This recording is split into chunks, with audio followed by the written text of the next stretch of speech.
Chapter 25. "How is it you don't know your own lodger?" said Beletsky, addressing my uncle. "How is one to know him if he never comes to see us?" answered my uncle, with a look at Olin. Olin felt frightened. He did not know of what. He flushed, and hardly knowing what he was saying, remarked, "I'm afraid of your mother. She gave me such a scolding the first time I went in." My uncle burst out laughing. "And so you were frightened?"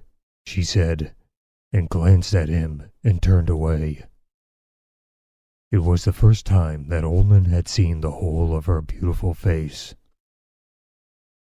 Till then, he had seen her with her kerchief covering her to her eyes. It was not for nothing that she was reckoned the beauty of the village. Stenska was a pretty girl, small, plump, rosy, with merry brown eyes and red lips, which were perpetually smiling and chattering. My uncle, on the contrary, was certainly not pretty, but beautiful. Her features might have been considered too masculine and almost harsh, had it not been for her tall, stately figure, her powerful chest and shoulders, and especially the severe yet tender expression of her long, dark eyes, which were darkly shadowed beneath their black browns, and for their gentle expression of her mouth and smile. She rarely smiled, but her smile was always striking. She seemed to radiate Virginial strength and health.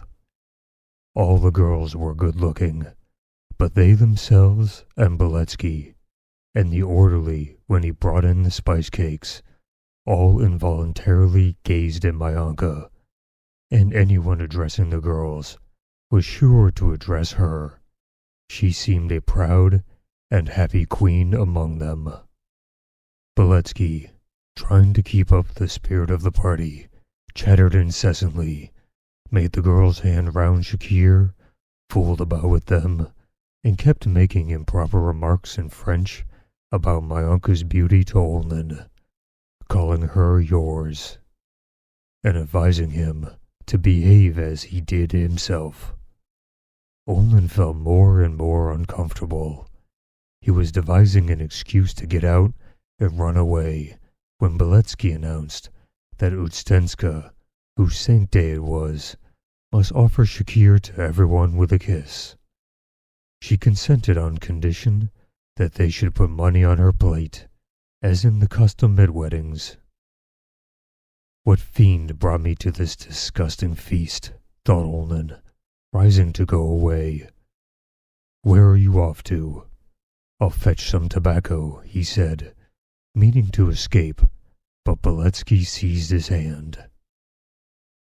"I have some money," he said to him in French. "One can't go away.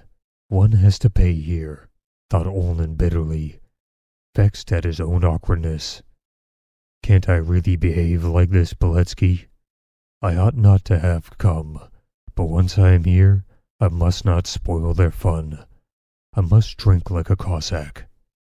And taking the wooden bowl, holding about 8 tumblers, he almost filled it with Shakir and drank it almost all.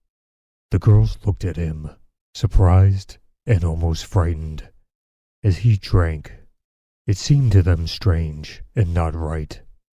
Stenska brought them another glass each and kissed them both. "There, girls, now we'll have some fun," she said, clinking on the plate the 4 rubles the men had put in there.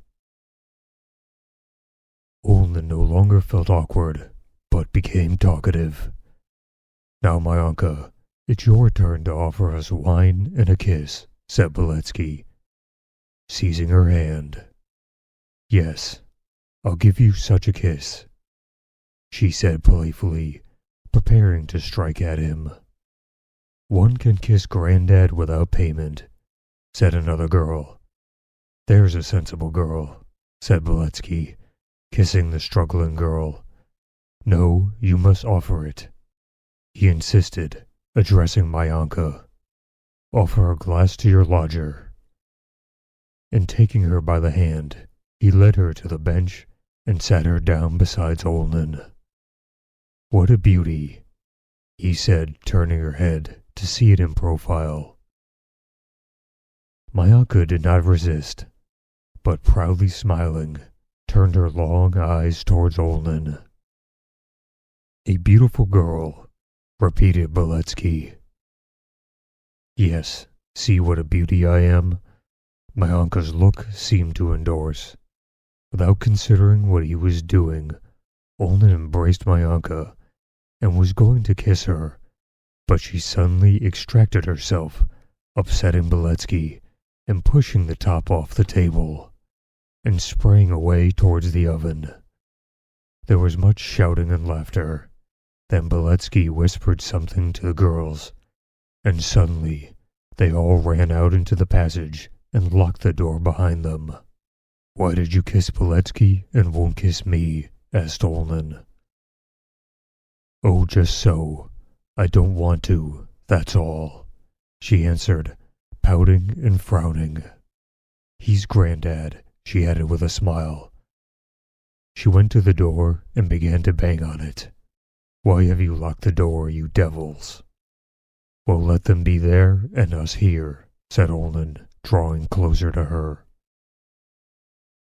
She frowned and sternly pushed him away with her hand, and again she appeared so majestically handsome to Olin that he came to his senses and felt ashamed of what he was doing.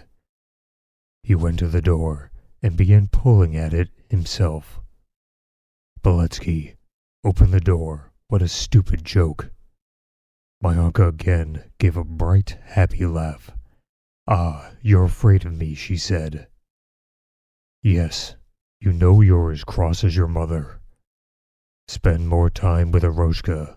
That will make all the girls love you. And she smiled, looking straight and close into his eyes. He did not know what to reply. And if I were to come see you, he let fall. That would be a different matter, she replied, tossing her head. And at that moment, Beletsky pushed the door open, and Myanka sprang away from Olin, and in doing so, her thigh struck his leg.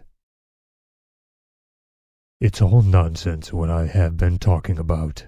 Love and self-sacrifice and Lukashka. Happiness is the one thing. He who is happy is right, flashed through Olin's mind, and with a strength unexpected to himself, he seized and kissed the beautiful Myanka on her temple and her cheek. Myanka was not angry, but only burst into a loud laugh and ran out to the other girls. That was the end of the party. Utstenska's mother returned from her work, gave all the girls a scolding, and turned them all out.